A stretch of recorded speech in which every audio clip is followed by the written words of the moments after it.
Story 1. Just about back in the USA, in Walmart, of course, in Walmart. Did you think it was in Target or Chick-fil-A? My dad and I were shopping for some school supplies. While we were organizing stuff, I realized the new backpack was broken, and I couldn't use it, so we had to go back to the store. We headed over to customer service. My dad and I walked up to customer service to get a refund and a new backpack. Meanwhile, we saw a woman yelling something about headphones and stock at the employees. My dad knows how Walmart is and just watched as I put on my headphones and began to watch some YouTube. Then I saw the poor kid, just standing there next to his mom, waiting for her to stop. Only after the full encounter happened, I realized that she wanted some sort of headphones. But since they were such an expensive product, Walmart didn't expect anyone to want them, so they were out of stock. Back to the story. The lady now throws something at the employees. I think it was a sign or something. And now my dad realizes that this is going to turn into a bad time. So, we did the smart thing and started walking away, which let the woman notice us. She dashed over to my dad and me while we had our backs turned. She left her kid at customer service too. The lady ran over, and instead of trying to ask me for my headphones or annoy me, she grabbed my headphones and, in turn, my phone. She picked the phone off the floor as my dad just looked in shock. 2 men and 1 woman, all employees, went to chase her down. My dad decided to follow them when the woman was caught. I only heard screaming, some OS, and a lot of mild expletives. My dad now sped up because he isn't 60. Why would you think that? When we arrived at the woman's last site, there was 1 security guard and 1 male employee who had tackled her. She was screaming to the tip of her lungs' capacity. 1 female employee came up to my dad and asked him if these were his headphones. These headphones were so mangled that the only part you could tell was headphones was the connection thing you put into your phone. Luckily, she gave me my phone, and it only had minimal damage. We decided to leave, but we were key witnesses or something like that, so we had to wait. There I saw the kid just sitting next to his mom being tackled by 2 men. When the police arrived, everyone damaged by the woman wanted to press charges. She didn't scream or say anything. She just spat. They put her in handcuffs and put a mask over her face to prevent spitting. She knocked that off, and they put one of those spit hoods over her. They took everyone's statements, and it was clear that she was heading over to the plea bargains. Apparently, she didn't hit any employees. She just threw that sign right next to her to show her anger or something. I don't really know what charges she was getting, but I think theft, disturbing the peace, and destruction of personal property. We got like $30 to pay back for the headphones, and that was that. I almost forgot the kid in this story. Story 2.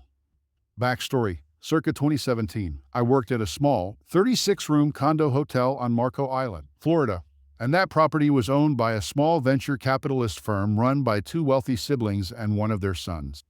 I was brought on board by a colleague who was hired as the general manager. Since this was a newsmall operation with pretty much 0 actual industry knowledge or expertise, it was basically the general manager and myself who were responsible for bringing real changes to the property, while also wearing multiple hats and doing the job of several roles with our industry experience. There was only 1 other office employee who was a curmudgeonly old lady. Ironically, her name was actually Karen, who basically just did the billing for unit owners and sat in the back when she could. I was responsible for not only the day-to-day front desk presence, phone presence, concierge presence, assigning daily housekeeping duties, and running a brief night audit, but most importantly also managing the business revenue strategy competitive set, an online room inventory with our own website and major online travel agencies like Expedia, Booking, Trivago, etc. 2017 was a record year for us, and my revenue strategy earned the company several tens of thousands of dollars more than previous years by comparison. Then things started slowly hitting the fan in the second and third quarters. My colleague, the general manager, resigned due to personal issues completely unrelated to his work performance. That brought the office staff down to 2 people, Karen and me. Karen had had this month-long trip to Italy planned like 2 years in advance, so she was going to go regardless. Karen flew out in the midst of the news that there was a bad hurricane a few days out from landfall. Cue Hurricane Irma. For those unaware of hurricane grading, Irma made landfall in the United States as a Category 4. That is staggeringly powerful. For reference, Katrina, which devastated New Orleans in 25, was also a Category 4. Needless to say, everyone was on high alert and made plans to evacuate. during my evacuation, not on the clock or being paid by the company whatsoever. The firm's accountant called me on my personal phone, asking me to walk her through the steps of how to remotely run the property management systems audit. With hotel computer systems, the day doesn't actually end until you tell the system that the day is over and that it's time to run reports to tally up the numbers. So if no one is there to do the audit, the hotel will permanently be stuck on a previous day. I spent about 2 hours on the phone with her while evacuating from a natural disaster, and I was never compensated for it. Irma ended up making landfall on the island I worked on, and the entire surrounding area lost power for about a week. We all returned to devastation, some of our rooms on the top floor having their walls and roof blown away, and slowly trying to pick the pieces back up. My hours were cut from 40 per week to about 16 per week as the damage from the hurricane drove business way down. I was beginning to struggle financially, and I was forced to use all my paid time off and vacation days I had earned up to this point to keep full paychecks coming in, as I was just some single 25-year-old guy who lived alone. And the company offered absolutely zero roadmap for getting back to full-time compensation.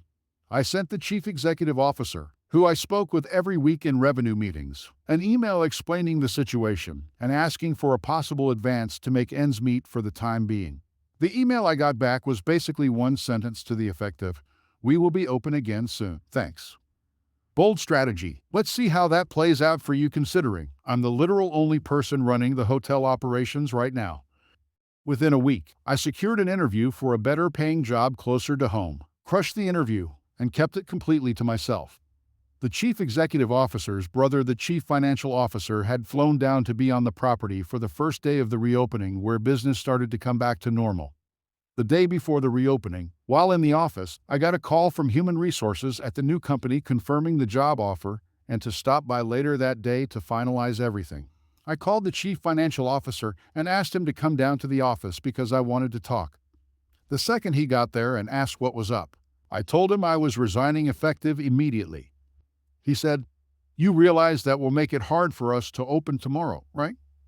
I replied, "Nothing personal, just like your company has financial concerns that prevent you from keeping your only employee here to run the hotel. I also have financial concerns that prevent me from staying here as I have bills to pay. You will be open again soon, don't worry." He gritted his teeth and said, "Okay then." I handed over my key to the property, got in my car, and never looked back. Story 3. This was a few years ago when I was 23 years old. I had a very old and possibly hallucinating neighbor who would bang on my wall when I wasn't even doing anything, constantly waking me up. I would yell back, "I'm sleeping, I'm asleep." Bang, bang, bang. I tried everything, including knocking on his door and calling him. He refused to communicate, just knocked on the wall and reported me to management for moving furniture. I was asleep. Which move? The police got called, but I didn't do it. They saw a 23-year-old kid and were like, "Sure, buddy, turn the music down." I had to prove it. I went out of town but set up a Ring camera in my room. They were on sale for like $70, and I was planning on returning it. Whenever he knocked, I had the footage. I asked my roommate to document the police being there as well. He set up a corner for his phone and answered the door. "Hey guys, this neighbor is hearing things. The guy isn't even in Los Angeles. Sorry." The tables had turned. Management was at this point telling him to stop calling the police. He did not comply. They started showing up every day, even when I wasn't home. I left notes on the door saying he's crazy. I found emails. I nearly found a new place. No, let's get petty. I arrived home with some giant speakers. Like, massive. I put them right up against the wall and cued the USSR national anthem.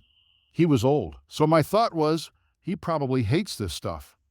I plugged in a microphone as well. I'm a musician, so I have several lying around. I turned it up to 12, past 11. I was so excited. It was 8 p.m. I just had to wait, knock, knock, knock. Didn't have to wait. My ears were distorting. The microphone feedback, the noise was insane. I stopped the music and screamed. I wasn't making any noise, but I am now. Stop waking me up, jerk. No response, of course. He called one more time a few days later, but I was here for the police this time and showed them the Ring video and said he was harassing me. I don't know what happened with the police that night, but he stopped after that. Story 4. This was probably back when I was in high school, freshman year. For context, I was a scrawny little 13-year-old, but once I hit high school, I got a little chubby.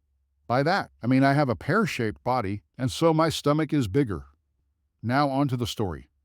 It was a late start day, and basically, what late starts mean is that you don't go into school until 9:30 a.m., and school starts at 10 a.m. instead of 7:50 a.m. for me, at least. Anyway, I really wanted coffee since I hadn't had any in so long, and it was only 8:30 a.m. once I left my house. A Dunkin' Donuts is literally right next to my school, so it was fine for me to just hang out there and do homework while I was there. I got in line and ordered a large French vanilla coffee and some maple donuts. I then waited for my order to be made, and then walks in the entitled mother. She just ordered her coffee or whatever and stood next to me. Okay, nothing too bad or weird. My order was done by the time the entitled mother was done with hers, so I grabbed my coffee and donuts and went to turn around and sit down at a booth. But before I could, I felt a hand grab my shoulder in an urgent way. I then turned my whole body around again and faced this woman, about to ask her what she wanted or was doing. This was the conversation that happened. Entitled mother? What are you doing? You can't have that. Me, confused. What? Do you mean I'm doing? I'm getting coffee and donuts. Entitled mother, you can't have that. You're pregnant. In my little freshman 14-year-old brain, I went like, what the heck is this lady talking about? And I didn't know I was pregnant. I was silent for a moment before I even answered this lady. Me? Ma'am, I'm not pren. She interrupts me. Yes, you are. Don't lie to me. Young lady, I know a pregnant woman when I see one. She then points to my stomach. I was wearing a tight shirt, and my jacket was unzipped since I get hot very easily, so I kind of understand why she thought I was pregnant. But this lady was getting on my nerves, and I was still very tired, plus I had to study for a test that was in the first hour. I then tried to explain to her that I was not pregnant, and that if I was, my parents would have murdered me. She still insisted I was pregnant. So you know what I did. Instead of enjoying the coffee I had just gotten, I looked her dead in the eyes as long as I could and drank almost half of the coffee. She looked mortified and started to screech at me how I'm a baby murderer, and that coffee wasn't good for the fetus. Me? Lady, I was never pregnant. If you just listened to me and let me explain, but you kept interrupting me, please leave me alone now. She tried to open her mouth to speak, but her face just turned red, either in anger that she just got told off by a 14-year-old girl, or she was embarrassed that I wasn't actually pregnant. I don't know, and I don't care at this point. I'm tired, I'm hungry for food, and I just wanted to enjoy a peaceful morning before I went to school.